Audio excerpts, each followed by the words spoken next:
is.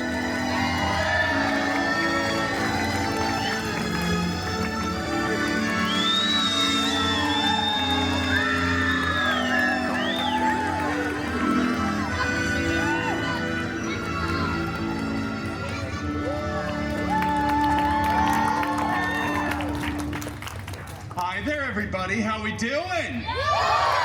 Very good. Digging the costume over there, little buddy. We got Kidpool here. That's cool. All right, is everybody excited for the final story of the day? Good. Shout out the name of your favorite story. Only the people over here said anything. All the rest of you need to read a book or go to school or something. I don't know. All right, we are going to do a personal favorite for a lot of people. This story is full of action. There's a lot of call and response here, people. Let's figure this out. It's got romance. And it's guaranteed to be in the running for an award at the end of the calendar year. That's right. Yeah. This story is Beautypool and the Wolverbeast. Couldn't help but notice you cheered really loud for that Wolverbeast part. Totally not offensive at all. All right.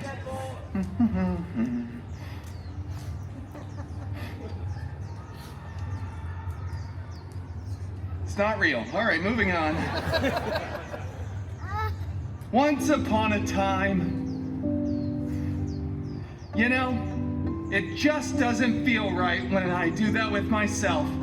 We should all say those magical words together. Ready? Once upon a time. Most of you did wonderful. You did not. All right.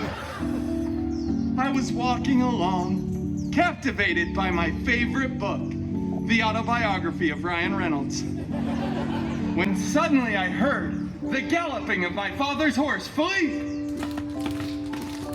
There we go, perfect. It's Disney interacting. Yeah. You see, my father had left for the fair earlier that day. And now, here was his horse. My father no longer in the saddle. Nice, that was good. This is all necessary to progress the story forward. I jumped down. I grabbed Philippe by his muzzle, and I shouted, "Oh, Philippe, where is Papa? Is he in some kind of trouble?"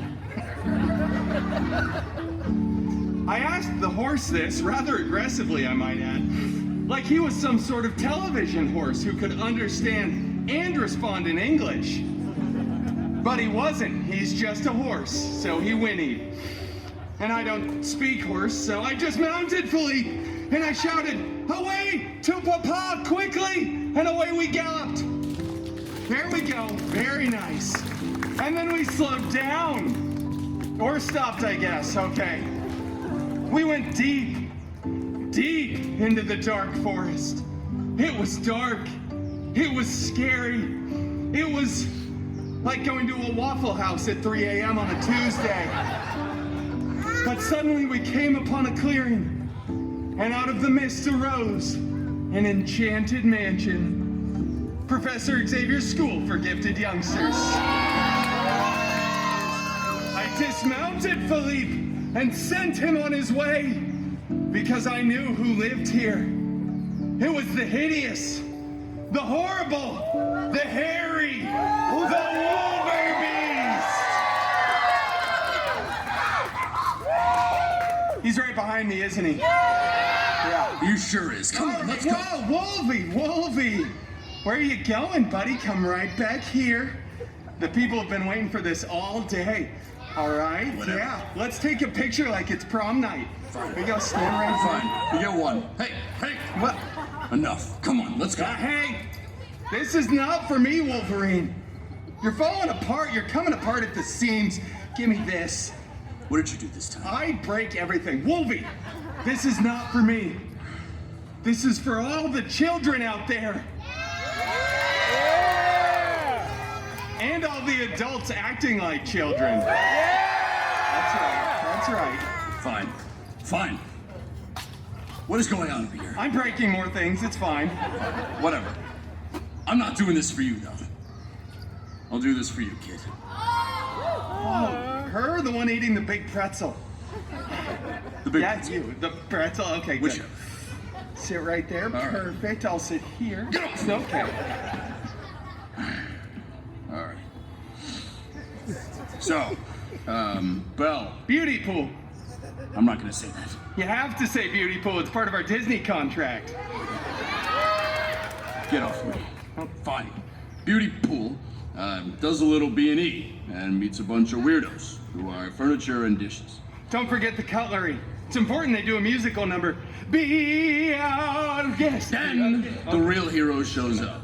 The Beast. The Wolverbeast. Would you stick with the rules of the parody here? Okay, anyway, Pool Boy over here makes a mess of things as usual. Then it's up to Wolverine to save the day.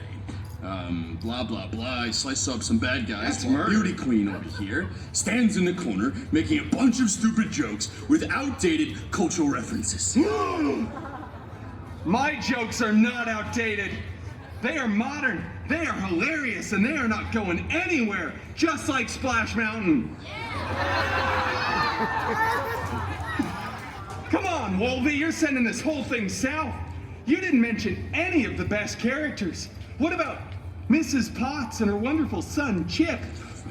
You got Lumiere, Cogsworth, and everybody's favorite, Chef Boosh. That's right. Someone shouted out, who's Chef Boosh? The stove! The stove! Found the magic key pass holder. That's come on, Wolvie. With you, I half expected a few bars of Tale as old as time. Hey, I said no musical theater. No musical theater. What a pity. If you were a showman, you'd be the greatest. I don't know what that means. All right, all right. Clearly, we've touched on a nerve, so we'll go ahead and wrap this up. The moral of the story, everybody, is don't open the door to strangers. That's right, yeah. Because they might be an evil witch who will curse you and your guests and your furniture just for not letting them inside. Is that really? Wow, this is a weird story. Huh. I bet all the other Disney stories are based on something much happier. Okay, Wolvie, we're gonna let you wrap it up and say those magic words. What magic words? Thank you for ruining it over there. No, you know, the way that all the best Disney stories end.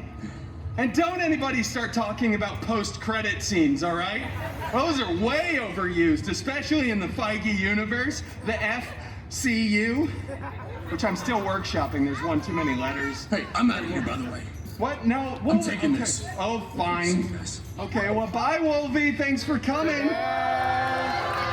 Hey, for what it's worth, they all lived happily ever after. Oh, isn't that nice? See, if you'd wait for your cue, it would make more sense, but you all had to say it too early. It's all right. Thank you for joining me for the last story, everybody. Mwah, mwah. I love you. I'm not doing anything else today, so don't look for me later on over there. Bye.